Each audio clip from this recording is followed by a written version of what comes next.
खरं तर इतिहास घडवणारी माणसं इतिहास विसरू शकत नाहीत आणि इतिहास विसरणारी माणसं इतिहास घडवू शकत नाहीत. हा एक इतिहास आहे. निरक्षर मराठ्यांचा इतिहास वर्णाक्षराने लिहून ठेवावा इतका तेजस्वी ओजस्वी इतिहास याच मातीत घडला. पुन्हा एकदा नव्या इतिहासाची पायाभरणी करण्यासाठी नव्या दमानं नवी पिढी आता सज्ज होतीये. 350 वर्षापूर्वी छत्रपती शिवाजी महाराजांनी याच मातीमध्ये अभूतपूर्व क्रांती केली. 750 वर्षाचं पारतंत्र्य त्यांनी उन्यापुऱ्या 35 वर्षात हटवलं.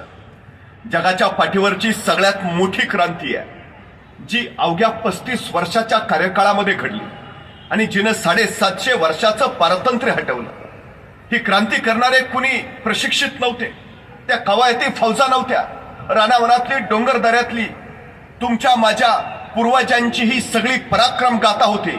या मातीतल्या शेतकऱ्यांच्या बळावर छत्रपती शिवाजी महाराजांनी इथं स्वराज्य उभा केलं.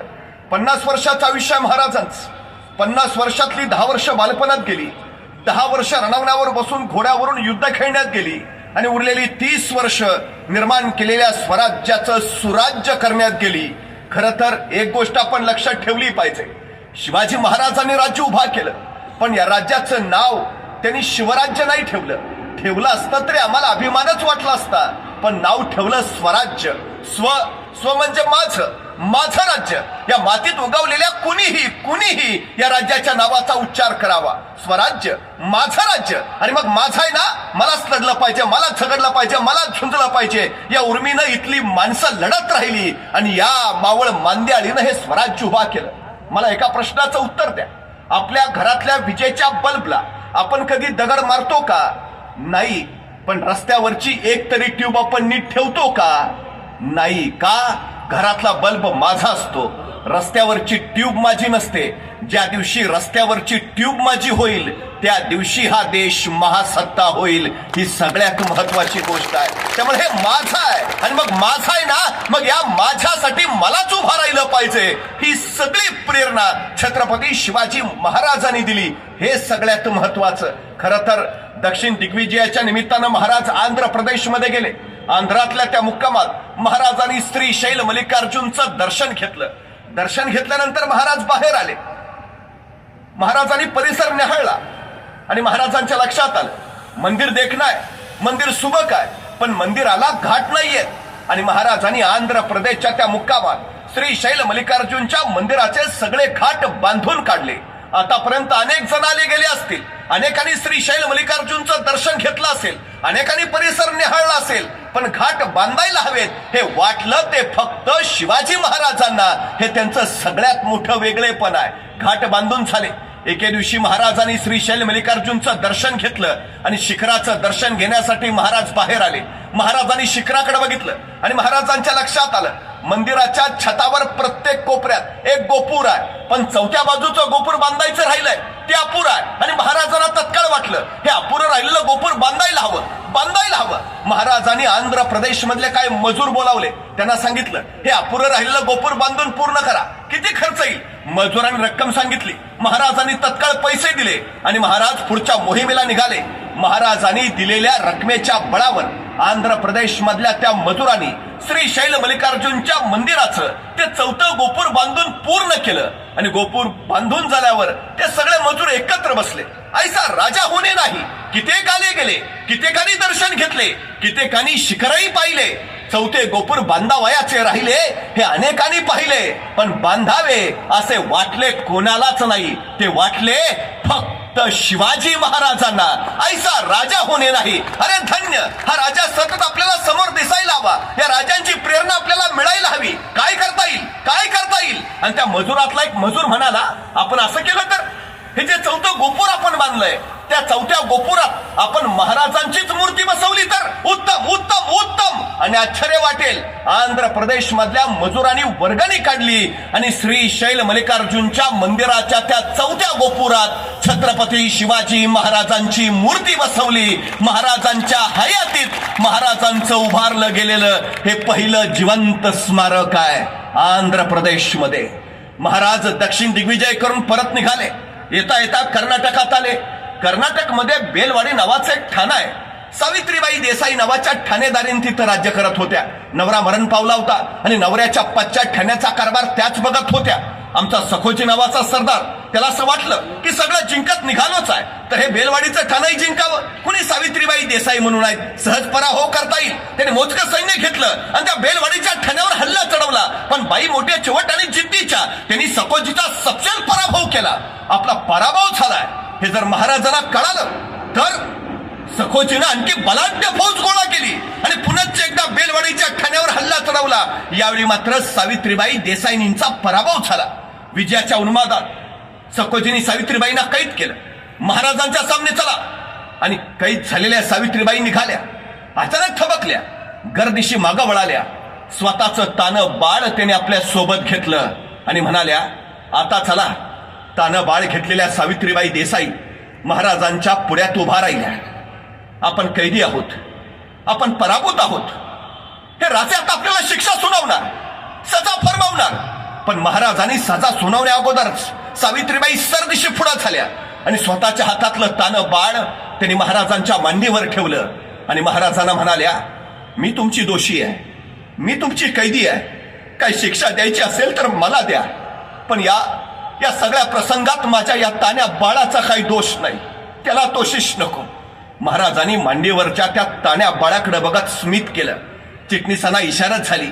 चिटणीस दुधाची वाटी घेऊन आले आणि आपल्या मांडीवर असलेल्या त्या ताण्या बाळाला महाराजांनी चमच्यानी दूध पाजलं आणि दूध पाजून झाल्यावर त्या ताण्या बाळाकडे बघत महाराज सावित्रीबाईंना म्हणाले, हा आमच्या मांडीवर जो आहे ना, तो आमचा भाचा आहे, हा आमचा भाचा आहे. म्हणजे तुम्ही आमच्या बहीण झाला. मग कुठला भाऊ बहिणीचा राज्य बळकावतो, कुठला भाऊ बहिणीला शिक्षा सुनावतो, कुठला भाऊ बहिणीला सजा देतो? सखोजी यांचं राज्य यांना परत द्याच, पण आमच्या बहीण म्हणून चोळी बांगडीसाठी यांना नवराज्य जोडून द्या आणि आमचा हा भाचा त्याच्या दूध भातासाठी वतनाची व्यवस्था करा.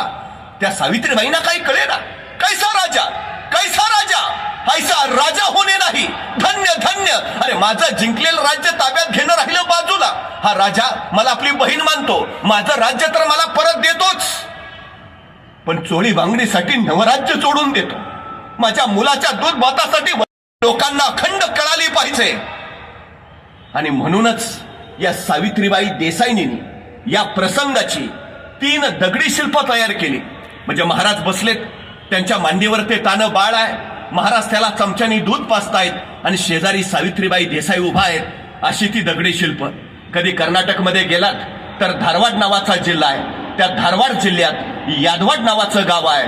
त्या यादवाड गावात एक मारुतीचं मंदिर आहे आणि त्या मारुतीच्या मंदिरात सावित्रीबाई देसाईंनी कोरलेलं छत्रपती शिवाजी महाराजांचं हे दगडी शिल्प आहे. महाराजांच्या हयातीत महाराजांचं उभारलं गेलेलं हे दुसरं जिवंत स्मारक आहे कर्नाटकमध्ये. अशी अखंड स्मारक सह्याद्रीच्या छातडावर तुम्हाला जागोजागी दिसतील. ती पराक्रमाची आहे, ती शौर्याची आहे, ती अभिमानाची आहे, ती स्वाभिमानाची आहे, ती उदात्ततेची आहे, ती मंगलतेची आहे, ती भव्यतेची आहे, ती दिव्यतेची आहे, ती पावित्र्याची आहे, ती चारित्र्याची आहे. छत्रपती शिवाजी महाराजांचा कोणताही पैलू घ्यावा, तो सर्वोत्तम, सर्वोत्कृष्ट आणि सर्वोच्च आहे. 50 वर्षाच्या आयुष्यात एक महापुरुष काय करू शकतो असं कुठलं क्षेत्र नाही ज्या क्षेत्रामध्ये महाराजांनी विलक्षण कार्य करून ठेवलं नाही.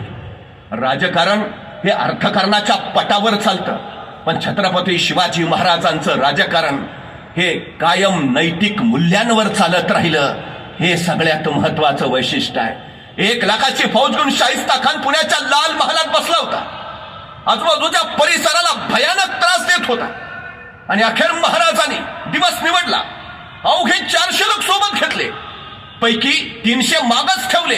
100 सोबत, त्यातले 12 लोकच महाराजांसोबत लाल महालात गेले आणि जगातला पहिला सर्जिकल स्ट्राईक शिवाजी महाराजांनी शाहिस्ता खानावर केला. महाराज आल्याचं कळालं आणि शाहिस्ता खान पळत सुटला. बघता बघता लपला लपला लपला लपला. कुठं? बायकांच्या गराड्यात. कारण त्याला माहिती आहे आपल्याला जिवंत राहायचं असेल तर आपल्यासाठी सुरक्षित जागा एकच, बायकांचा गराडा. का? कारण शिवाजीराजे बाई माणसाला कधीच हात लावत नाहीत. कोण सांगतंय? कट्टर वैरी. तो बायकांच्या गराड्यात आहे. महाराजांना कळालं शाहिस्ता खान त्यांच्या राणीवाशात आहे. तसे महाराज जागच्या जागी थांबले, श्वास मंद केला, हालचाल मंद केली, इतकं की जणू शाहिस्ता खानाला वाटावं बहुतेक महाराज गेले. आणि तसंच झालं. शाहिस्ता खानाला वाटलं महाराज गेले. शाहिस्ता खान बाहेर पडला, तसे चित्त्याच्या चपळाने राजे धावले. शाहिस्ता खान पळत सुटला आणि खिडकीतनं उडी मारणार तो शमशेर चाली सप. राजांना वाटलं गर्दनच मारली त्याची, पण जीवावरचं बोटावर निभावलं. खान वाचला. मला हे नाही सांगायचं तुम्हाला, हे माहिती आहे. याच शाहिस्ता खानाला रोजच्या रोज डायरी लिहायची सवय आहे. जे जे घडलंय ते सगळं त्यांनी लिहिलंय. हा प्रसंग सुद्धा त्यांनी लिहून ठेवलाय शाहिस्ता खान बुर्जी नावाच्या त्याच्या डायरीत. त्यातच त्यानं आणखीन एक घटना नमूद केली आहे, ती फार महत्वाची आहे. शाहिस्ता खान लिहितो, शिवाजी महाराज वाऱ्याच्या वेगानं आले आणि तीरासारखे निघून गेले. काही वेळानंतर लाल महालातला गोंधळ थांबला आणि शाहिस्ता खानाची एक बहीण धावत धावत शाहिस्ता खानाकडे आली. भाईजान, भाईजान, मेरी बेटी गायब है, मेरी बेटी गायब है भाईजान. तेव्हा शाहिस्ता खान तिला म्हणाला, शिवाजी महाराजांची माणसं तुझ्या मुलीला पळवणार नाहीतच, पण जर शिवाजी महाराजांच्या माणसाने तुझ्या मुलीला पळवलं असेल तर बिंधोकरा शिवाजी महाराज पोटच्या लेकीसारखीच तिची काळजी घेतील. शाहिस्ता खान लिहून ठेवतोय. काही माणसं पराक्रमी असतात, पण ती चारित्र्य संपन्न असतातच असं नाही. काही माणसं चारित्र्य संपन्न असतात, पण ती पराक्रमी असतातच असं नाही. पण जो महापुरुष पराक्रमी तर आहेच, पण पराकोटीचा चारित्र्य संपन्न आहे असा महापुरुष म्हणून छत्रपती शिवाजी महाराजांशिवाय दुसरं नाव नाही. हे सगळ्यात मोठं वैशिष्ट्य आहे. माणसं काय या राज्यासाठी मरायला तयार होत होती, माणसं काय आयुष्य समर्पित करत होती, राजांच्या एका शब्दाखातर आपली जान कुर्बान करायला का तयार होती. हे रयतेचं राज्य आहे. राजे हे आपल्यासाठी करतायत, आपल्या उद्याच्या पिढ्यांसाठी करतायत. आणि या सगळ्यांच्या समर्पणातनं त्यागातनच रायगडावर 32 मनाचं सोनेरी सिंहासन उभा राहिलं. स्वातंत्र्याचा सूर्य प्रकटला. 750 वर्षाचं पारतंत्र्य हटलं. राजे छत्रपती झाले. या म्लेंज पातशाहीमध्ये एक मराठा एवढा पातशाह झाला, ही गोष्ट काही साधी झाली नाही असं बखरकरांनी त्याचं वर्णनही केलं. शेतकऱ्यांचं, कष्टकऱ्यांचं, कामकऱ्यांचं राज्य अवतरलं. 6 जून 1674 महाराष्ट्र हे पहिलं लोकशाही राष्ट्र म्हणून घोषित झालं. राज्याभिषेक झाला, पण महाराजांचा हा राज्याभिषेक होऊ नये यासाठी औरंगजेब जंग पछाडत होता. महाराजांचा राज्याभिषेक उद्ध्वस्त करण्यास त्यानं ही जबाबदारी आपल्या दूध भावावरती सोपवली होती.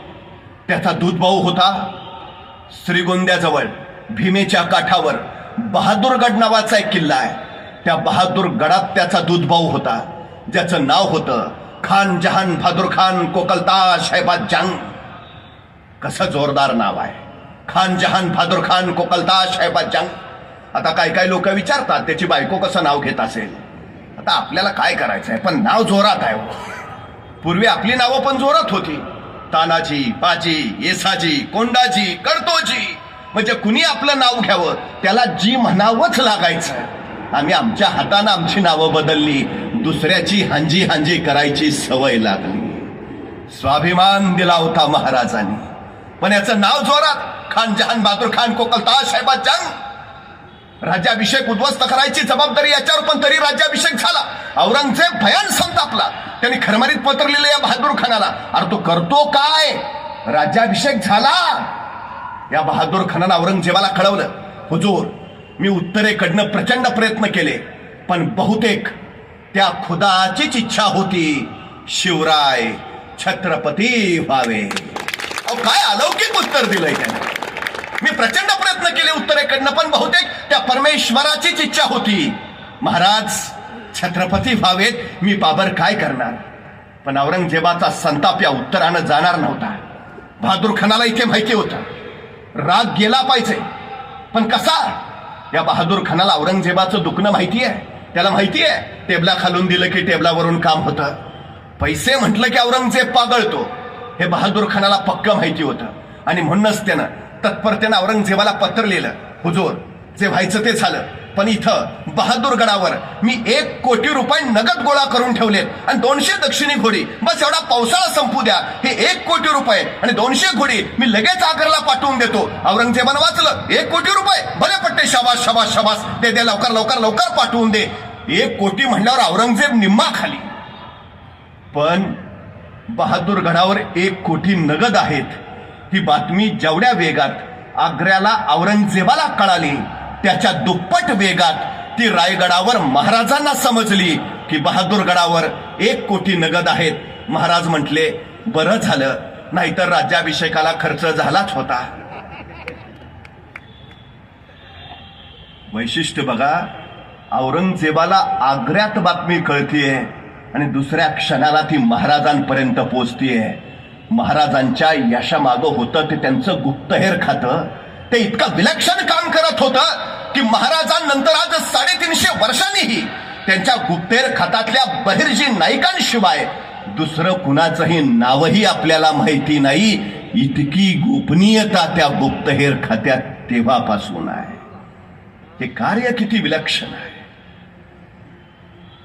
महाराजांना कळालं बहादूरगडावर 1 कोटी नगद आहेत आणि मग महाराजांनी बोलावलं आपले सरसेनापती हंबीरराव मोहिते. हंबीरराव येते झाले. जी महाराज. हंबीरराव, बहादूरगडावर 1 कोटी नगद आहेत. आणतो. काय संवाद आहे बघा. महाराज म्हटले, हंबीरराव, बहादूरगडावर 1 कोटी नगद आहेत. आणतो. कारण देणं प्रकारच नाही.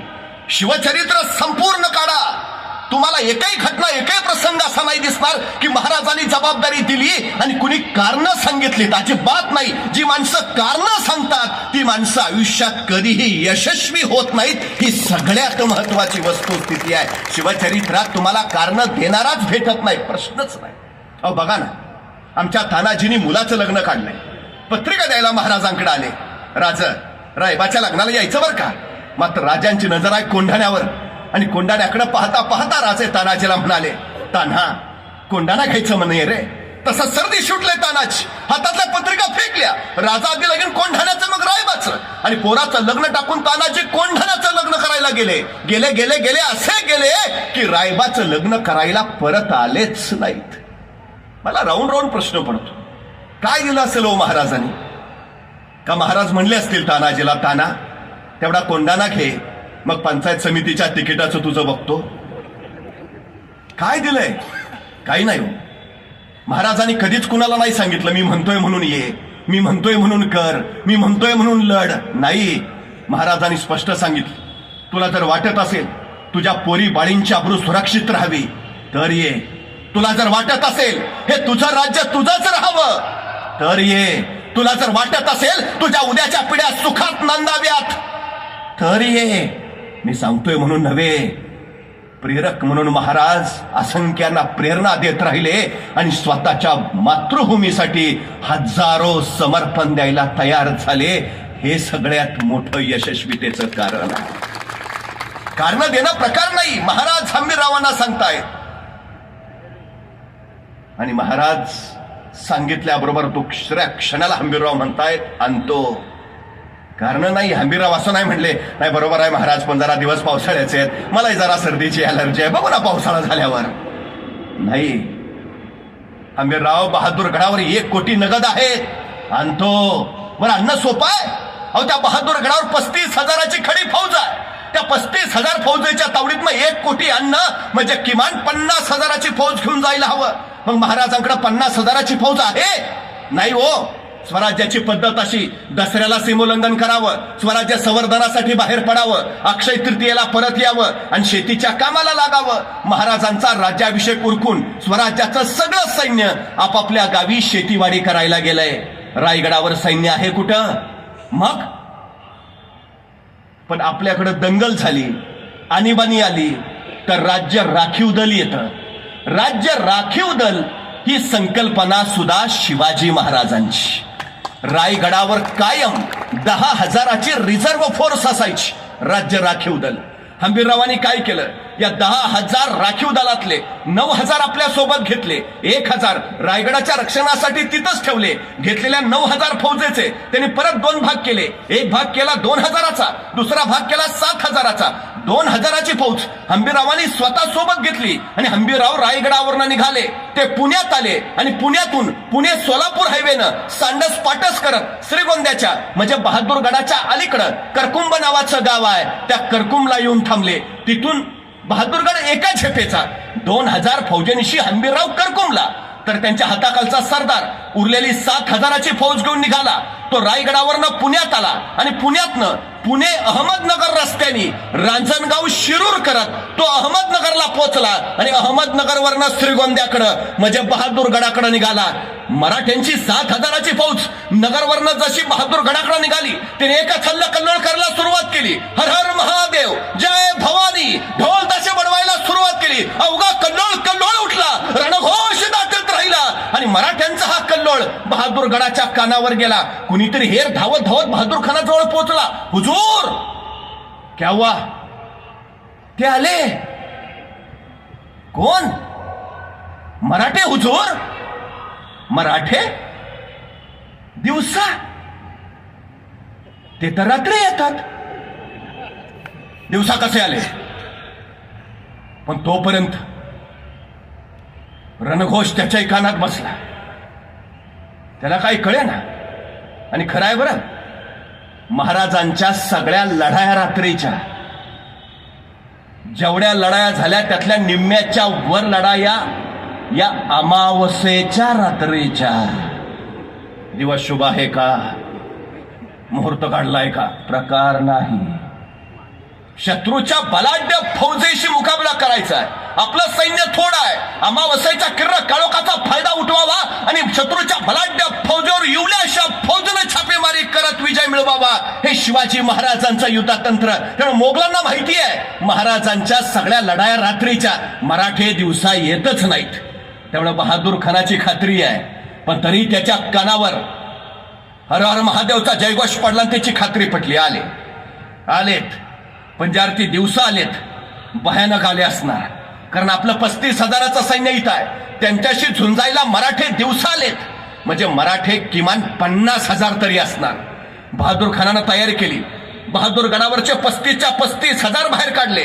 वॉचमन गेटमनच ठेवले तिथं आणि 35,000 फौज घेऊन तो मराठ्यांच्या रोखानं निघाला. इकडून मराठे तावत तावत येत आहेत. जय भवानी, हर हर महादेव. आता बहादूर खान निघाला. यलगार तक दिंदीन आक्रमण. दोन्ही फौज आमने सामने आल्या. आता तुंबळ युद्ध होणार. प्रचंड धुमचक्री मारणार. कडाडला बहादूर खान. आक्रमण. उसळले मराठे. हर हर महादेव. तलवारी उचलल्या गेल्या आणि वार होणार. अचानक मराठ्यांनी रिव्हर्स गिअर टाकला. भागो. त्या बहादूर खानाला सुचायचं बंद झालं. मराठे पुढं मोगल मागं, मराठे पुढं मोगल मागं. 5 मैल झाले, 10 मैल झाले, 15 मैल झाले. मराठे मागं वळून पण बघेनात. मग 15 मैल गेल्यावर बहादूर खान म्हणला, रुक जाओ रुक जाओ रुक जाओ. गए, भाग गए हो. मला वाटलं 50,000 तरी असतील. हे 7,000 आहेत. आपले 35,000 बघूनच पळून गेले. आप नाही आएंगे, चलो वापस. बहादूर खानानं सैन्य वळवलं. निघाला बहादूरगडाच्या दिशेला. 5-10 मैलच गेला असेल तेवढ्यात त्याचा मागचा हेर ओरडला, हुजूर, मराठे परत आले. त्या बहादूर खानाला कळाय, अरे काय पद्धत आहे काही? अशी असते करावं लढाई? आता मराठे येत आहेत म्हटल्यावर त्यानं सगळं सैन्य परत वळवलं. निघाला मराठ्यांच्या रोखानं. आता मराठे जोशात तावात तावात आहेत. घुसायचं आणि कापायचं. बहादूर खान उसळला. आक्रमण. यलगार तक तक दिन दिन. दोन्ही फौजा परत आमने सामने आल्या. आता तुंबळ युद्ध होणार. धुमचक्री मारणार. तलवारी उचलल्या गेल्या आणि वार होणार. मराठ्याने परत रिव्हर्स गिअर टाकला. भागो. त्याला मराठे पुढं मोगल मागं, मराठे पुढं मोगल मागं. 5 मैल, 10 मैल, 15 मैल. मराठे पुढंच. मराठे मागं वळून पण बघेनात. मग बहादूर खान म्हणला, रुक जाओ रुक जाओ. गए. उगा हुलकावणी दाखवायला आलते. आता नाही यायचे परत. चलो वापस. बहादूर खानानं आपलं सैन्य वळवलं. निघाला परत बहादूरगडाच्या दिशेनं. 15-20 मैलच गेला असेल तेवढ्यात त्याचा मागचा हेर परत ओरडला, हुजूर, मराठे परत आले. अरे काय चाललंय? काय काय लपाछपी आहे करावं? अशी असते का लढाई? पण त्याच वेळी त्याच्या लक्षात आलं. तो आपल्या सैनिकांना म्हणला, सजग रहो, सैतान हे मराठे कुठे उगवतात, कुठूनही गायब होतात. पोटात काही नसलं तरी पाठीचे कणे ताट ठेवतात. मरतात पण हरत नाहीत, संपवतात आणि भगवाच फडकावतात. आता काय व्हायचं ते होऊ दे, जातील तिथपर्यंत ताणायचं बस. आता जातील तिथपर्यंत ताणायचं, आता सोडायचं नाही. बहादूर खानानं ठरवलं. मराठे तवा तवात निघाले, 2 वेळा हुलकावणी दिली. आता घुसून सरळ कापून काढू. 7,000 मराठे त्या जोशात पुढाले. बहादूर खान वळाला, त्यांच्या अंगावर निघाला. हर हर महादेव, यलगार, टाक टाक दिन दिन, हरवळ्या घुमू लागल्या. दोन्ही फौजा परत आमने सामने आल्या, तलवारी उचलल्या आणि वार होणार. मराठ्यांनी परत रिव्हर्स कर टाकला. भागो. आला मराठे पुढं, मोगल मागं, मराठे पुढं, मोगल मागं. आता बहादूर खानानं ठरवलं होतं, काय व्हायचं ते होऊ दे, आता जातील तिथपर्यंत ताणायचं. 10 मैल झाले, 15 मैल झाले, 20 मैल झाले. बघता बघता मराठे नगरला पोहोचले. बहादूर खान मागच. मराठ्यांनी नगर सोडलं. मराठे बघता बघता शिरूरला पोहोचले. बहादूर खान मागच. मराठे शिरूरवरनं पुढे झेपवले. बहादूर खान मागच. बहादूर खान शिरूरला पोहोचला. तसा बहादूर खानाचा एक सरदार म्हणला, हुजूर गए हो, अब लौट चलते हैं. तू गप, काय व्हायचं ते होऊ दे, पण आता जातील तिथपर्यंत ताणायचं बस. बहादूर खान ऐकायला तयार नव्हता. तोपर्यंत मराठे रांजणगावला पोहोचले. बहादूर खान मागच. रांजणगाववरनं मराठ्यांनी पुणे गाठलं. बहादूर खान मागच. आणि मराठे जसे पुण्यात पोहोचले, काही मराठे कात्रजच्या घाटात, काही मराठे सासवडच्या घाटात, काही मराठे सिंहगडच्या घाटात. बहादूर खान पुण्यात आला खरा, पण त्याला मराठे कुठे दिसेच ना. यही तो थे, कहा गए, ढोंडो. सगळं मोगलांचं सैन्य मराठ्यांना शोधत राहिलं, पण सापडतील ते मराठे कसले. बहादूर खानाचं सैन्य शोधून शोधून दमलं, पण मराठे गवसेच ना. अहो त्याला काय माहिती आहे, सह्याद्रीच्या दऱ्याखोऱ्यात फक्त तिघच फिरू शकतात, एक वारा, दुसरा वाघ आणि तिसरे मराठे. चौथ्याचं काम नाही. वैतागला बहादूर खान. आता मराठे सापडतच नाही हे कळालं. आणि मग बहादूर खान म्हणाला, जीतम जीतम जीतम, बड़ी जीत हासिल की हमने. मराठे भाग गए, भगड़ों को भगा दिया, खासी जीत मिली हमें, चलो वापस. आणि पुण्यातनं बहादूर खान आपल्या 35,000 फौजेनिशी निघाला माघारी.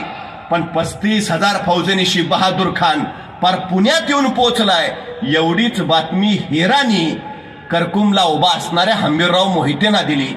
तो तिकडून पार पुण्यात पोहोचलाय, इकडून रान मोकळंच आहे. हंबीरराव मोहितेने आपलं 2,000 सैन्य घेतलं आणि करकुंबवरनं एका झेपेत बहादूरगड गाठला. तिथं वॉचमन गेटमन थांबडून सुजवले. आत जाऊन 1 कोटी उडवले. 200 दक्षिणी घोडी ताब्यात घेतली. किल्ल्यात जेवढं किमती सामान होतं, किमती ऐवज होता, तेवढा सगळा घोड्यावर लादला. हंबीररावांना खरं तर किल्ल्यातलं सगळंच घ्यायचं होतं, पण नाईलाजानं घेता नाही आलं. शेवटी अत्यंत दुःखाने त्यांनी ते पेटवून दिलं. आणि मग 1 कोटी नगा, 200 दक्षिणी घोडी, त्याच्यावर लादलेलं किमती सामान घेऊन हंबीरराव बहादूर गडावरनं परत निघाले. करकुंब सांडस फाटस करत पुणे, पुण्यावरनं रायगड. इकडं जीतम जीतम करत बहादूर खान पोहोचला होता नगरला. नगरवरनं निघाला होता श्रीगोंद्याच्या म्हणजे बहादूरगडाच्या दिशेनं. जसा जसा बहादूरगड जवळ यायला लागला, त्याला नुसता धूरच दिसायला लागला. त्याला काही कळे ना. मग एक सुजलेला वाचलेला त्याच्या पुढ्यात आला. बहादूर खानानं विचारलं, ये क्या है? तो सुजलेला म्हणाला, हुजूर सब ले गए. कौन? मरहट्टे हुजूर. मरहट्टे? तो हम किन के पीछे थे? मरहट्टों के हुजूर. तो इधर कौन आया था? मरहट्टे हुजूर. ऐसा कैसे हो सकता है? ऐसा हुआ हुजूर. आणि मग त्याला कळालं, असं बनवलं होय. म्हणजे 7,000 मराठ्यांनी आपल्याला इकडून इकडं पळवत नेलं आणि 2,000 मराठ्यांनी इकडं काम तमाम केलं. या खुदा, कैसे है ये मराठे? सगळ्याच लढाया तलवारीच्या बळावर लढता येत नाहीत. बऱ्याच लढाया ह्या बुद्धीच्या बळावरच जिंकता येतात. हे शिवाजी महाराजांनी वारंवार दाखवलं. नाही मला सांगा, बहादूर गडावर फौज किती आहे? 35,000. महाराजांची फौज किती? 9,000. मग महाराज असं म्हणले का, त्यांची 9,000, त्यांची 35,000 आहे, आपली 9,000 आहे, डिपॉझिट पण राहणार नाही, कशाला लढायचं, घेऊ माघार, फिरू परत. काय त्यांची 35,000 आहे, आपली 9,000 आहे? नाही, निराशेचा, नकारात्मकतेचा, माघारीचा विषयच नाही. महाराजांचं यश कशात आहे माहिती आहे? महाराजांनी पर्याय निर्माण केले. एक दरवाजा बंद होतो त्यावेळी परमेश्वर तुमच्यासाठी 10 दारं उघडी करून ठेवत असतो. शोधक नजर हवी, दृष्टी नको, दूरदृष्टी हवी. महाराजांनी पर्याय निर्माण केले. त्यांचे 35,000, आपले 9,000. आपले वाढवता येत आहेत का? नाही. मग त्याचे कमी करा. काढला ना पर्याय, काय त्याचे कमी करा. 35,000 इकडून इकडं नेऊन ठेवले. इथं वॉचमन गेटमनच राहिले, त्याचे कमी करा. करून टाकले. पर्याय निर्माण करा. मी नेहमी एक गोष्ट सांगतो. एक राजा होता. त्या राजाच्या पुढे 2 आरोपी आणले. राजानं आरोप ऐकले आणि शिक्षा सुनावली. मरेपर्यंत फाशी. फाशीची शिक्षा ऐकल्याबरोबर एक कैदी तिथंच चक्करून बेशुद्ध झाला. दुसरा कैदी मात्र न्यूटन असल्यासारखा विचार करत बसला होता. पहिला शुद्धीवर आला तरी दुसरा न्यूटनच. मग पहिल्यानं विचारलं, तू शिक्षा ऐकली नाही का? तो मला ऐकली ना. आणि मग फाशी झाली आपल्याला, मरणार आहे आपण, तुला भीती नाही वाटत? तसा तो कैदी म्हणला, ते फाशी बिशीचं सोड रे. गेले वर्षभर माझा उडणारा घोडा तयार करायचा प्रयोग चाललाय. प्रयोग अंतिम टप्प्यात आहे. आता काही दिवसात माझा घोडा आकाशात उडेलच. पण नेमकी फाशीची शिक्षा झाली. ते फाशीचं काही नाही रे, पण माझ्या प्रयोगाचं काय होणार त्याची मला काळजी लागली. तसा तो कैदी म्हणला, उडणारा घोडा? घोडा कधी उडतो का? तेच सांगतोय ना, प्रयोग अंतिम टप्प्यात आहे. काही दिवसात माझा घोडा आकाशात उडेल. त्यांची चर्चा राजानं ऐकली. राजा म्हणला, काय काय काय म्हणला? उडणारा घोडा? घोडा कधी उडतो का? अरे काय डोक्यावर पडलाय का? तसं तो कैदी म्हटला, महाराज, मरणारा माणूस खोटं नाही बोलत. अहो, फाशीची शिक्षा दिली मला, कशाला खोटं बोलेन? खरं सांगतोय. गेले वर्षभर माझा प्रयोग चाललाय. प्रयोग अंतिम टप्प्यात आहे. आता काही दिवसात माझा घोडा आकाशात उडेलच. महाराज, एक काम करू, माझ्या घोड्याचं बाजूला ठेवा. मला फक्त 1 वर्ष द्या. त्या 1 वर्षात मी तुमच्या घोड्याला आकाशात उडायला शिकवू शकतो. आता राजाला प्रश्न पडला, असं तसं मरणारच आहे, पण जर दिलंच ह्याला 1 वर्ष आणि लागलाच आपला घोडा आकाशात उडायला, तर ह्या जगात आपण एकमेव राजे ज्याच्याकडे उडणारा घोडा आहे. राजा म्हणला, ठीक आहे, चल, दिलं दिलं दिलं, तुला 1 वर्ष दिलं. त्याला 1 वर्ष मिळालं. पण या पहिल्या कायद्याला काहीच कळेना. त्यानं परत विचारलं, घोडा खरंच उडतो? तसा तो कैदी म्हटला, घोडा उडतोय का?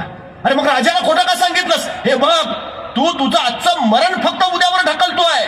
तसा तो कैदी म्हणला, हे बघ, मी माझ्या जगण्याचे पर्याय तयार करतोय.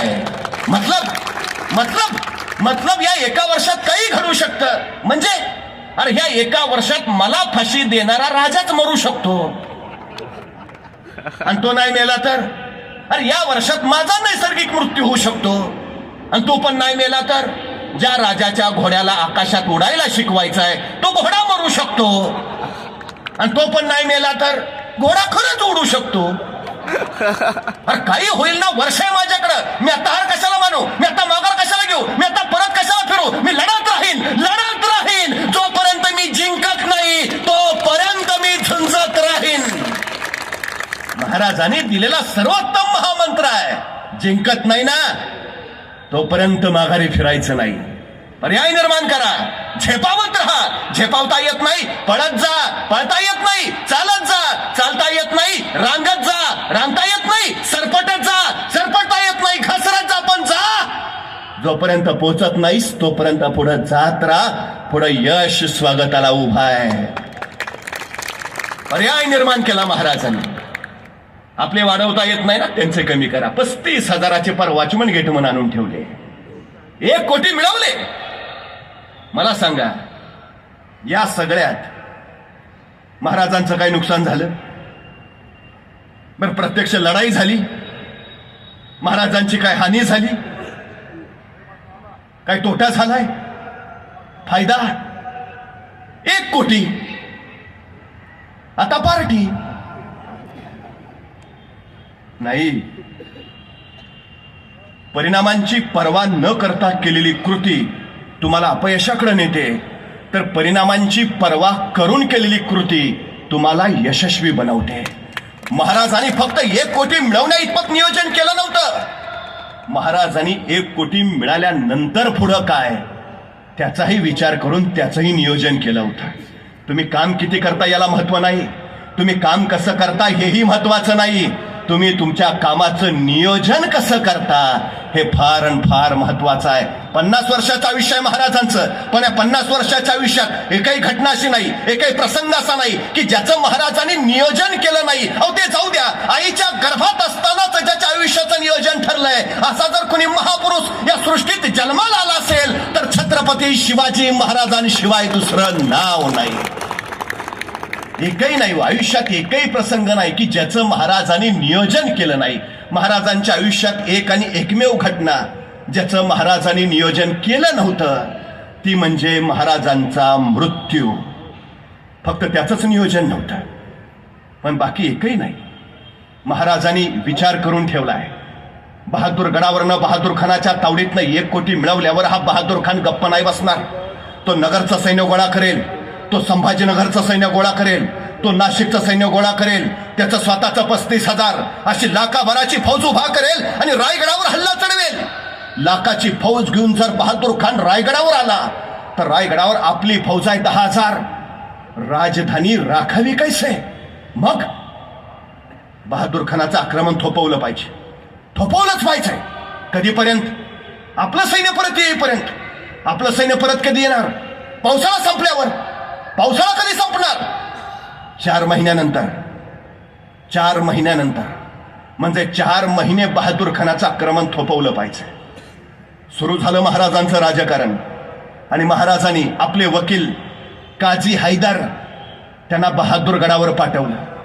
काझी हैदर बहादूर गडावर पोचले, बहादूर खानाची भेट घेतली. पण बहादूर खान काय काझी हैदरांची भेटच घेना. नको बाबा, ते बनवतात फार, पण एक संकेत असतो, वकिलाला भेट घ्यावीच लागते.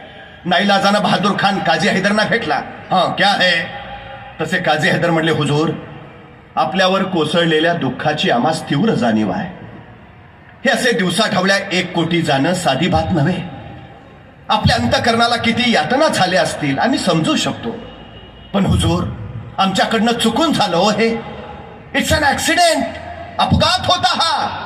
आमच्या महाराजांना तुमच्या ताकदीचा अंदाजच नाही आला, आणि जेव्हा आला आमच्या महाराजांना प्रचंड पश्चाताप झाला. 3 दिवस आतल्यात जळतायत महाराज, 2 दिवस जेवले नाहीत. शेवटी आज महाराज आम्हाला म्हणाले, काजी साहेब, तुम्ही स्वतः बहादूर खान साहेबांकडे जा, त्यांना सांगा की आम्ही विना अट विना शर्त त्यांना 10 किल्ले द्यायला तयार आहे. संभाजी महाराजांना त्यांच्या चाकरीत पाठवायला तयार आहे आणि आम्ही स्वतः महाराज जातीनं त्यांच्या सेवेत जायला तयार आहे. एवढं ऐकलं तसा बहादूर खान ताडकन उठला. 10 किल्ले संभाजी महाराज, मग आता चाव्या करायच्या. मग संभाजी महाराज कधी येत आहेत? मग महाराज कधी येतो म्हणलेत. काझी हैदरना कळलं मासा गळाला लागलाय. तसे काझी हैदर म्हणले, हुजूर, आमचे महाराज हे सगळं तुम्हाला देणारच आहेत, नव्हे दिलंच आहे म्हणून समजा. फक्त आमच्या महाराजांची एक छोटीशी अट आहे. म्हणजे काय काय काय काय नाही नाही, हे जे आमचे महाराज तुम्हाला देणार आहेत म्हणजे 10 किल्ले, संभाजी महाराज स्वतः येणं, या सगळ्याला फक्त औरंगजेब बादशहांची मान्यता हवी. एकदा बादशहांचे मान्यतेचे शिक्क्याचे कागद आले, आमच्या महाराजांनी हे सगळे तुम्हाला दिले दिले दिले. बहादूर खान मला एवढंच ना, फक्त औरंगजेब बादशहांचे शिक्क्याचे कागदच हवेत ना. ठीक आहे, दिले दिले दिले दिले, त्याच्या काही डोक्यातच नाही आले. बरं, तो काय आत्ताचा काळ आहे का? काय पाहिजे? औरंगजेबाचे शिक्क्याचे कागद. मग बहादूर खानानं लगेच औरंगजेबाचा मोबाईल नंबर फिरवलाय. हा लंपना, आलेत वकील महाराजांचे. हो नाही, देतो म्हणतायत 10 किल्ले. हो नाही विनाट. हो नाही संभाजी महाराजांना नाही पाठवतायत. हो नाही स्वतः महाराज येतो म्हटलेत. हो नाही फक्त तुमच्या मान्यतेचे शिक्क्याचे कागद हवेत. हो शिक्क्याचे कागद. हो ईमेल करताय, व्हॉट्सअपला द्या ना पाठवून. नाही हो एवढा वेगवान काळ.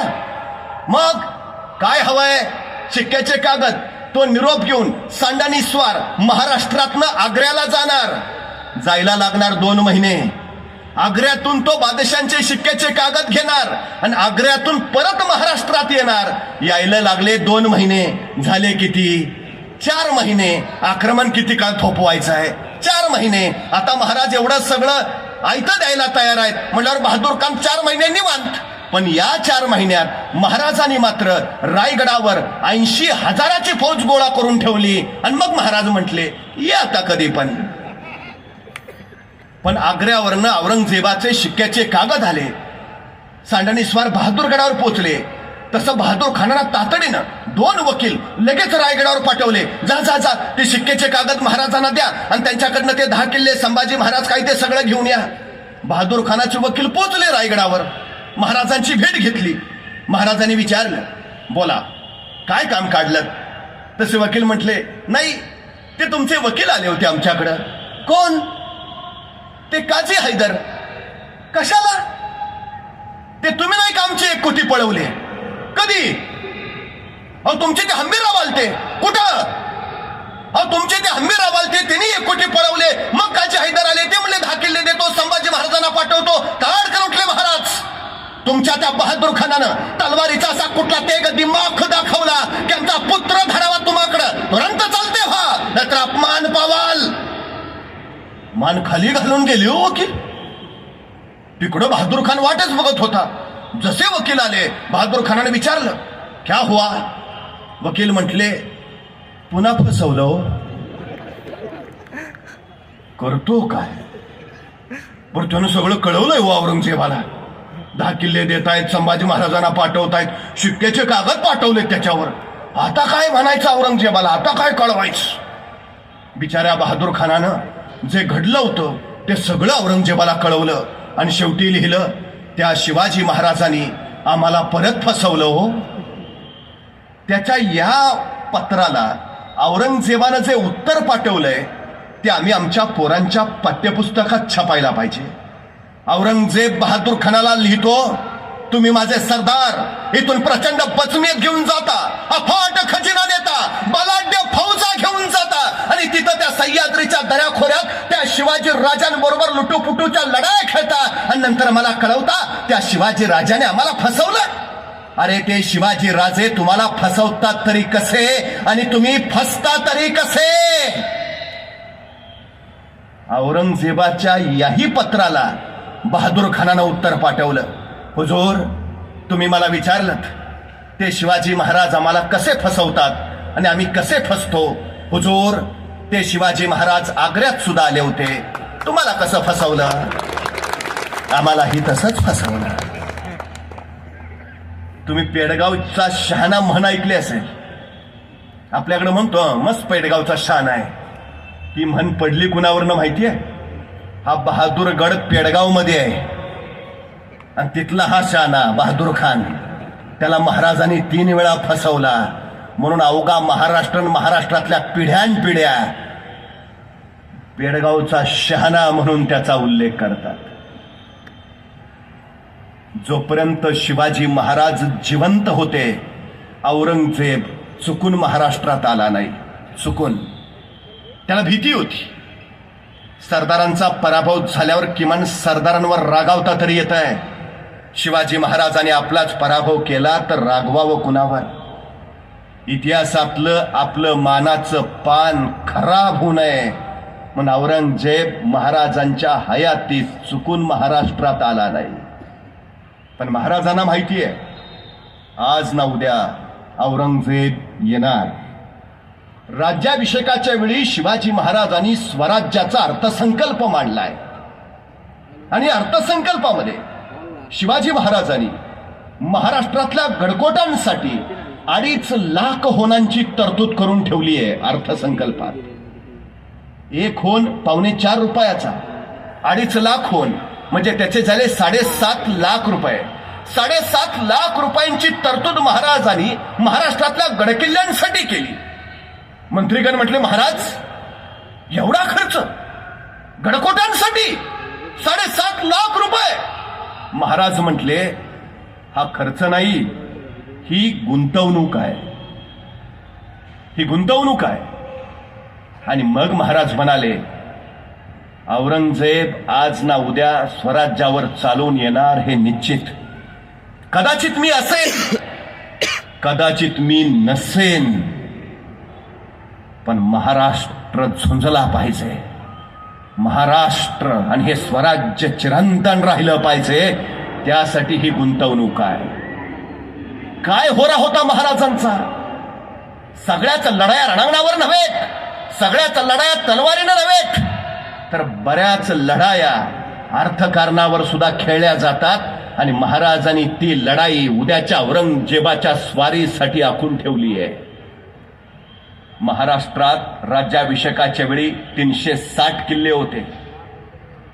360 किल्ल्यांसाठी महाराजांनी 7.5 लाख खुणांची तरतूद केली आहे. महाराजांचं याच्या पाठीमागचं नियोजन असं की उद्या औरंगजेब चालून आला तरी माझा एक किल्ला 1 वर्ष लढला पाहिजे.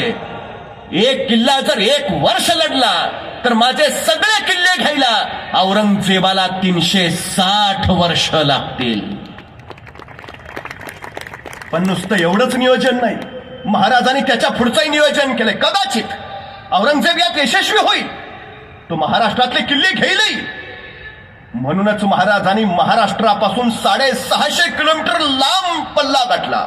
महाराज तामिळनाडूमध्ये पोहोचले. तामिळनाडूतला वेल्लोरचा किल्ला घेतला आणि 2 नवे किल्ले महाराजांनी तामिळनाडूमध्ये बांधले. एकाचं नाव आहे साजरा आणि दुसऱ्याचं नाव आहे गोजरा. शुद्ध मराठीत असलेले हे 2 किल्ले महाराजांनी बांधलेत.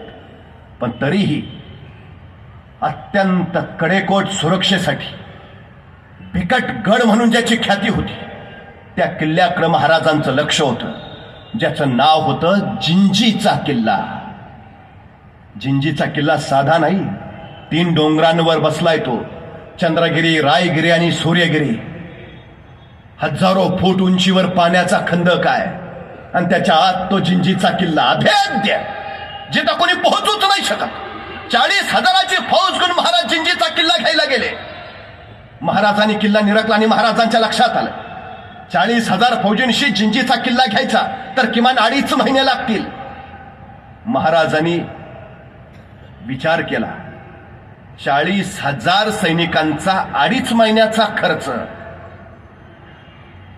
उत्तर मिळालं, एवढा खर्च स्वराज्याच्या तिजोरीला पेलणार नाही, करून उपयोगच नाही. महाराजांनी किल्लेदाराशी बोलणं लावलं आणि 50,000 रुपये किल्लेदारला दिले आणि महाराजांनी जिंजीचा किल्ला ताब्यात घेतला. म्हणजे महाराष्ट्रातल्या गडकोंसाठी 7.5 लाख रुपये आणि जिंजीच्या किल्ल्यासाठी 50,000 रुपये अशी 8 लाखाची तरतूद महाराजांनी उद्या चालून येणाऱ्या औरंगजेबासाठी करून ठेवली. काय गणित आहे महाराजांचं. औरंगजेब आग्र्यावरनं निघाला, त्यावेळी येताना आग्र्याच्या किल्ल्याला कुलूप लावून निघाला. प्रत्येक बादशाचा स्वतंत्र खजिना असायचा. औरंगजेबाचा खजिना वेगळा, शहाजहानचा खजिना वेगळा, जहांगीरचा खजिना वेगळा, अकबराचा खजिना वेगळा, बाबरचा खजिना वेगळा. औरंगजेब स्वतःचा खजिना घेऊन महाराष्ट्रात आला. त्यावेळी शिवपुत्र शंभूराजे स्वराज्य सिंहासनावर अधिष्ठित होते. वय होतं 23 आणि 67 वर्षाचा औरंगजेब 5.5 लाखाची फौज घेऊन महाराष्ट्रावर कोसळला होता. मनवर होता औरंगजेब आणि कणभर स्वराज्य. औरंगजेबाच्या नुसत्या सरदारांची संख्या 14,500. एका सरदाराच्या हाताखाली 50,000ची फौज म्हणजे 14,500 गुणिले 50,000 एवढं औरंगजेबाचं लष्करी सामर्थ्य. आणि माझ्या स्वराज्याचं सारं सैन्य मोजलं गडकोटांसहित तर भरेल कसं बस लाखभर. औरंगजेबाचा एका वर्षाचा वार्षिक महसूल त्या काळात 2300 कोटी रुपये आणि माझ्या स्वराज्याचा वार्षिक महसूल कसा बसा 1 कोटी रुपये. काबूल पासून कंदहार पर्यंत आणि काश्मीर पासून कन्याकुमारी पर्यंत पसरलेलं औरंगजेबाचं साम्राज्य आणि तमाम मावळ्यांच्या समर्पणावर छत्रपती शिवाजी महाराजांनी निर्माण केलेलं हे एवढंसं स्वराज्य. मनभर औरंगजेब या कणभर स्वराज्यावर चालून आला आणि 23 वर्षाचा छवा कडाडला. येऊ द्या त्याला, अखेर त्याला त्याच्या मरणाची जागा कळली तर अखेर बघेल या छव्याचा गनिमी कावा. आणि बघता बघता औरंगजेब महाराष्ट्रात उतरला. चोबाजूने त्याने आपले सरदार स्वराज्याला कैचीत पकडण्यासाठी सोडले. सर बुलंद खान, अली खान, फतेह खान, भीमसिंग हाडा, रामसिंग हाडा. बघता बघता मराठे सज्ज झाले. खासे संभाजीराजे घोड्यावर मान टाकून झुंजू लागले. दिवसाच्या 24 तासातले 20 तास घोड्यावर मान टाकून संभाजीराजे लढत होते. प्रसंगी शाडूच्या मातीच्या भाकरी खात होते पण झुंजत होते बेपामपणे, कडाडत होते. अरे तलवारीच्या टोकावर भाकरी भासता मराठे, औरंग्या तुला भाजायला वेळ नाही लागणार. त्या धगीनच गारच झाला औरंगजेब. हार प्रहार, पराभव, शिकस्त. औरंगजेब बेभान संतापला. त्याला असं वाटलं होतं संभाजी म्हणजे शिवाजी राजांचा नादान दक्कनशील वारीस, चुटकेसरशी चुरगाळू आणि दक्कन घशात घालू. पण संभाजी महाराजांनी पहिलाच तडाखा असा दिला की औरंगजेबाला स्वतःचं अनुमान दुरुस्त करून घ्यावं लागलं. वर्ष 2 वर्ष टकरा घेत होता औरंगजेब. दख्खन सोडा, एक खण मिळवू दिला नाही संभाजी महाराजांनी त्याला, एक खण. अखेर औरंगजेबानं बोलावली आपल्या सगळ्या सरदारांची बैठक. क्या किया जाए? आणि एक सरदार म्हणाला, हुजूर इन मराठों की जान है उनके गड़किलों में, पहले गड़किले लेते हैं. मराठे खुद बखुद आएंगे, घुटने टेकते हमारे सामने. आणि पटला औरंगजेबाला, सही बात, पहले गड़किले लेते हैं. ऐसा कौन सा किला है जो जल्द से जल्द लिया जा सकता हो? म्हणजे पहिल्याच घासाला पराभवाचा खडा नको, किल्ला असा काढा की पटकन घेता येईल, फारसा डोक्याला ताप नको. मग एकाने सांगितलं, हुजूर एक किल्ला आहे. कौन सा? नाशिक जिल्ह्यातला, दिंडोरी तालुक्यातला, वणीपासून अवघ्या काही मैलावर असणारा प्रभू श्री रामचंद्र, तिथं विश्रांतीसाठी जायचंय. त्यांची सेज तिथं, म्हणून त्या किल्ल्याचं नाव आहे रामसेज. हुजूर असा किला है. मराठे कितने हैं? 300-350 होंगे हुजूर. शिबंदी ना हुजूर, बजमियत ना हुजूर, तोफे बिल्कुल ना हुजूर. तो ठीक है, वही ले लेंगे. आणि ठरलं. अवघे 350 मराठे असलेला, तोफा शिबंदी बजमियत अजिबात नसलेला तो रामसेजचा किल्ला घ्यायचा. आणि औरंगजेबाने विचारलं, तो कौन जाएगा, कौन लेगा रामसेज? आणि उभारायला शाहबुद्दीन खा. हुजूर हम जाएंगे. शाहबुद्दीन कितने दिनों में लोगे किला? हुजूर सकाळचा नाश्ता करून जातो, दुपारच्या जेवणाला किल्ला घेऊनच परत येतो. बहुत खूप. 20,000ची फौज घेऊन निघाला शाहबुद्दीन खान. बघता बघता रामसेजला वेढा पडला. आता रामसेजचा किल्लेदार आहे रामाजी पवार. 20,000चा सेना सागर बघितला. दुसरा कुणी असता तर म्हणला असता, चलो भागो, डिपॉझिट पण राहणार नाही. पण हा रामाजी हल्ला नाही, हटला नाही. पळून जायचं तर नावच नाही. ही उभा राहायची जी जिगर आहे ना, ती जिगर पेरली आहे संभाजी महाराजांनी इथल्या हरेक मावळ्यात. हा रामाजी तसाच उभा राहिला. बघता बघता शाहबुद्दीन खानाचं सैन्य आलं. चढाई सुरू झाली. कडाडला शाहबुद्दीन, चलो आगे चलो, ले लो किला. सैन्य पुढा निघालं. वेस ओलांडून पुढं आलं. अगदी निम्म्यापर्यंत पोहोचलं. आमच्या मराठ्यांची हालचाल ना प्रतिकार. शाहबुद्दीन खानाला वाटलं बहुतेक न लढताच किल्ला ताब्यात देता येत वाटतं. मोठा उत्साह आला. चलो आगे ले लो किला. सैन्य पुढं आलं. अगदी टप्प्यात आलं. तसे मराठे सावध झाले. हाताच्या गोपण्या थरवल्या. दगडं भरली, सुटली दगडं. धना थरथरतात दगडात लागली. पत्थरांची बहुचार नुसती. त्या दगडाच्या माराने घायाळ झालं शाहबुद्दीनचं सैन्य. पाठीला पाहिलं आणि पळत सुटलं. त्या शाहबुद्दीनच्या मस्तकावर दगड बसलेला. ती जखम दाबीत शाहबुद्दीन म्हणाला, कैसे है ये मराठे, पत्थरों से खेलते हैं. या खुदा, पूरी जिंदगी में ऐसी जंग देखी ना हमने. एका दिवसात किल्ला घेतो म्हणून आलेला शाहबुद्दीन खान रात्री खलबत खाण्यात जखमा शेकत बसला होता. क्या किया जाए? त्याचा सरदार होता मोठा कल्पक. त्यांनी युक्ती काढली. हुजूर ऐसा करते है, बोलो. नाही, काल आपण चालत गेलो, मग दगड डोक्यावर बसली. मग उद्या चालत नको जायला, मग सरपटत जाऊ. म्हणजे दगड आली तरी वरनं जातीला आपल्याला लागणार नाहीत. मोठी नामी कल्पना. शाहबुद्दीनला पटली. ऐसाही करेंगे. दुसऱ्या दिवशी चढाई सुरू झाली. उरलं सैन्य निघालं पण सरपटत. कुणी डोकं वर करायला तयार नाही. चुकून डोकं वर करायचो, डोक्यात दगड बसायचा, डोक्याला ताप नको, बखलीन चाल पुढं. सर करत सैन्य निघालं वर. वेस ओलांडून पुढं पार निम्म्यापर्यंत पोहोचलं. आमच्या मराठ्यांची हालचाल ना प्रतिकार. शाहबुद्दीनला वाटलं बहुतेक काल दगड मारून दमले असतील, कशाचे लढतायत आज. देखील किल्ला ताब्यात. मोठ्या उत्साहानं पुढाला. चलो आगे. आता दिंडी दरवाजा समोर दिसायला लागला. जणू काय घेतला किल्ला. शाहबुद्दीन कल्लोळ, ले चलो आगे.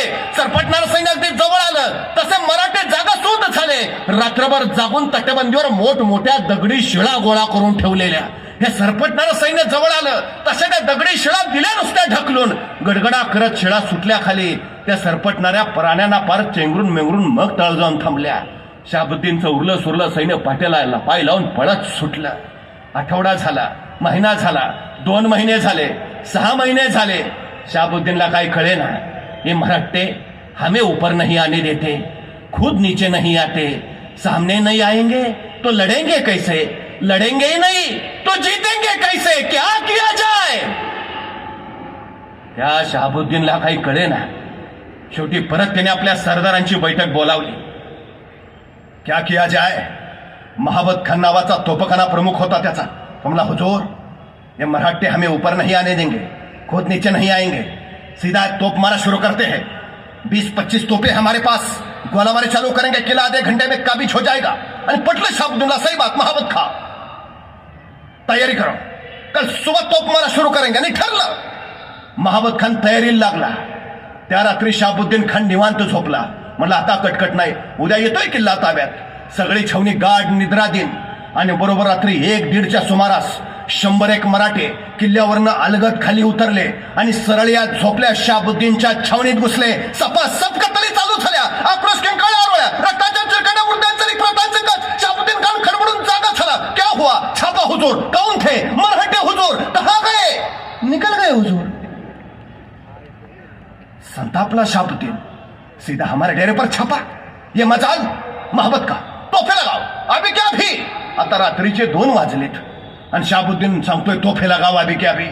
महाबत खान म्हणला हुजूर, अभी अंधेरा है, अभी तोफे लगाएंगे तो गोले सीधे हम पे ही बरसेंगे.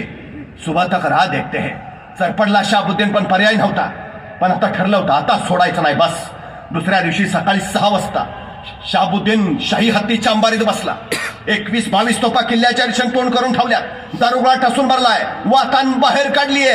आता बस शहाबुद्दीनची इशारा झाली की तोफ मारा चालू. महाबत कानपट्टी मशाल घेऊन पुढे झाला. शहाबुद्दीनची इशारा झाली आणि पेट्टी मशाल वातानीला पेटवणार. तोच गडावरनाच आवाज आला, धडाम धूम. एक तोफेचा गोळा सो सो करते ते त्यांच्याच दिशेनं. तसा महाबत खान कडाडला, तोफे पीछे लो, तोफे पीछे लो. त्या शहाबुद्दीनला सोचायचं बंद झालं. क्या क्या क्या क्या हुआ हुजूर? मराठों ने गोलाबारिश कर दी है, आगे रहेंगे तो उनके गोले सीधे हम पे बरसेंगे, पीछे आएंगे हमारे गोले उन तक नहीं पहुंचेंगे. तोपखाना नाकामयाब हुजूर. त्या शहाबुद्दीनला काही कळे ना. अरे पण मराठ्यांकडे तोफा नव्हत्या ना, तोफा नव्हत्या मराठ्यांकडे. मग तसा महाबत खान म्हणला, हुजूर मराठ्यांकडे तोफा नव्हत्या पण डोकं तर होतं. मतलब मराठ्यांनी लाकडाच्या तोफा तयार केल्यात. त्याला आतनं जनावराचं कातडं लावलंय. हुजूर त्यांची एक तोप आपल्या 10 तोफेला भारी आहे. ठीक, तोफा तयार केल्या तोफा तयार. दारोगोळा कुठनं आणला? तसा महाबत खान म्हटला, मग रात्री छापा कशाला टाकलेला? आपलाच दारुगोळा आहे हुजूर. मराठे परिस्थितीवर रडत नाही बसले, मराठे परिस्थितीशी लढत बसले. हे सगळ्यात मोठं वैशिष्ट्य आहे. ते हल्ली एखाद्याला विचारलं, काय रे काय? आमची परिस्थिती नव्हती हो. तू गप. मला भयान राग येतो असल्या माणसांचा. आमची परिस्थिती नव्हती हो. परिस्थिती माणसाला घडवतही नाही आणि परिस्थिती माणसाला बिघडवतही नाही. माणूसच परिस्थिती घडवतो आणि माणूसच परिस्थिती बिघडवतो. ही सगळ्यात महत्वाची गोष्ट आहे. कितीही प्रतिकूल परिस्थिती असली तरी ती अनुकूल कशी करून घ्यावी हे छत्रपती संभाजी महाराजांकडनं शिकावं. शिवाजी महाराजांनी सांगितलं होतं, माझा एक किल्ला 1 वर्ष लढला तर औरंगजेबाला माझे किल्ले घ्यायला 360 वर्ष लागतील. संभाजी महाराजांनी रामसेज नावाचा एकच किल्ला 5.5 वर्ष लढवला. 5.5 वर्ष गुणिले 360. औरंगजेबाला सगळे किल्ले घ्यायला किती वर्ष लागतील? 9 वर्षात 140 लढाया केल्या संभाजी महाराजांनी. पण एकाही लढाईत पराभूत न होणारा राजा म्हणून जगाच्या इतिहासाला फक्त संभाजी महाराजांची नोंद घ्यावी लागली. जो कधीच हरला नाही, ज्याने कधी तह केला नाही, जो कधी झुकला नाही, नमला नाही, वाकला नाही, रण टाकून माघारी फिरला नाही, जो अखंडपणे झेपावत राहिला स्वराज्य दौलतीसाठी, मराठी अस्मितेसाठी. आपण शिवछत्रपतींचे पुत्र आहोत या स्वाभिमानासाठी. ते सर्जा संभाजीराजे औरंगजेबाला हर घडी पराभूत करत राहिले. हर घडी. पहिल्या 2 वर्षातच औरंगजेबानं स्वतःच्या सोबत आणलेला सगळा खजिना संपला. शिवाजी महाराजांचं काय गणित होतं? औरंगजेबाच्या सोबत तब्बल 7 लाख फौज असायची. एक किल्ला घ्यायला 1 वर्ष. 7 लाख फौजेचा एका दिवसाचा खर्च किती? आणि 7 लाख फौजेचा एका वर्षाचा एका किल्ल्यासाठी होणारा खर्च किती? पहिल्या 2 वर्षातच औरंगजेबाचा स्वतःचा खजिना संपला.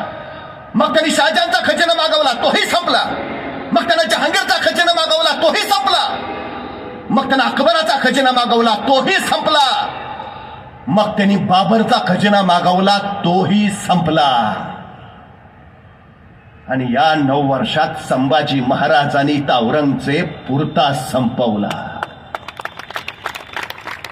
पुरता. दक्कन काबीज करायला औरंगजेब आला होता.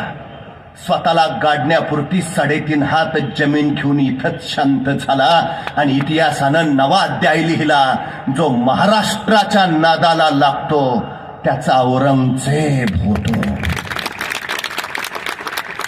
पण शिवाजी महाराजांनी औरंगजेबाची इतकी आर्तिकहानी केली की महाराजांच्या पश्चात अवघ्या 47 वर्षात मुघल सल्तनत खिळखिळीत झाली. हयात असताना तर औरंगजेबाचं धाडसच झालं नाही महाराष्ट्रात यायचं, आणि महाराजांनी हयात नसतानाही मुघल सल्तनत खिळखिळी करायचं सगळं नियोजन करून ठेवलं होतं. दृष्टी नाही, दूरदृष्टी असावी लागते, जी छत्रपती शिवाजी महाराजांकडे आहे. उद्याचं भविष्य घडवण्यासाठी शिवचरित्रातून श्री शिवछत्रपतींनी दिलेली ही दूरदृष्टी तुमच्या माझ्या ठाई यावी आणि हा महाराष्ट्र पुन्हा एकदा श्री शिवछत्रपतींना अपेक्षित असा घडावा आणि आपल्या साऱ्यांच तानाजी, बाजी, येसाजी, कोंडाजी, कडतोज यांसारखं समर्पित कार्यकर्तृत्व त्या ठाई कारणी पडावं अशी अपेक्षा व्यक्त करतो. या घाटकोपर महोत्सवाच्या निमित्तानं पुन्हा एकदा आपल्या सगळ्यांना आणि सन्मान्य राखीताई जाधव यांना मनपूर्वक शुभेच्छा देतो. थांबतो. धन्यवाद.